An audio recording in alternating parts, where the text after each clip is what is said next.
For more, let's bring in a member of the Danish parliament, Henrik Frandsen. Henrik, good to see you. Let's talk about these new tariffs and how they're going to go into effect and impact Denmark and Europe. What are your biggest concerns? Well, in Denmark, we're not very happy with tariffs at all. We're supporting free trade. We think that's the best way to cooperate with other peoples, especially with friendly nations like the Americans. So tariffs, we think, would be damaging our economy, making it more difficult to trade with each other. Do you think this will cause European nations to cave? Well, I think what we have heard from our good friends in the EU is that they are supporting us. Actually, 7 other countries have sent troops to Greenland, are also infected by the tariffs that Trump announced.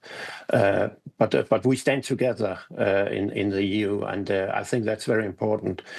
And it's also a fact that if we have a union, an economic union in the EU, also when it comes to tariffs, so you can't tariff only Denmark. You have to tariff all of the EU.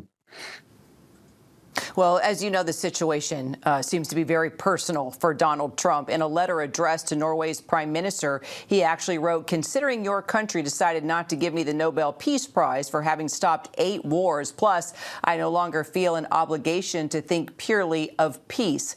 What do you make of that, Henrik? That's very hard for me to comment on that.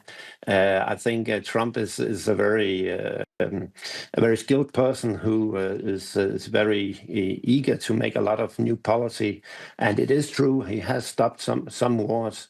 And when it comes to the Nobel Peace Prize, I think it's the Norwegian Storting who is deciding who's going to get that, and I don't think that's for me to comment on that. Well, you did post on Facebook that Trump's concerns about national security in Greenland don't make sense to you. Can you lay out your argument for us?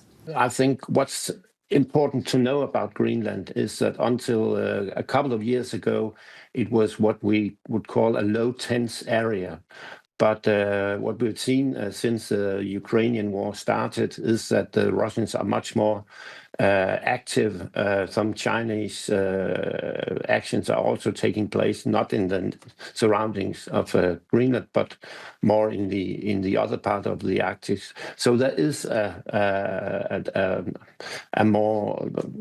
We have to do more about the security in the Arctic. That we agree with Trump, and we're also willing to do it from the Danish side. We have decided to build 5 new ships to the Arctic area. We will invest in airplanes to look over the area. We'll make a new sea cable so that they are not cut off if the one cable is cut off. So we are doing a lot. So we have actually decided to use 90 billion kroner on the Arctic security. So we are doing a very lot. So your prime minister did confirm a meeting with the NATO Secretary General for today. After saying that, do you think this could be the end of NATO? Well, if you have one NATO country threatening another NATO country, and the one NATO country who's threatening the other is the biggest NATO country, the United States, then I think all the purpose with NATO is hard to see. NATO is a very, very effective alliance. I think it's the strongest defense alliance in the world, and we want to stay that way. That it stays that way.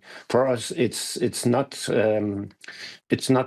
You can't have a defense treaty like NATO if one of the countries want to take over one of the other countries' land.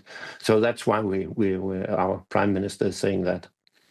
Henrik Frandsen, sure appreciate your time today. Thank you. Yes, you're welcome.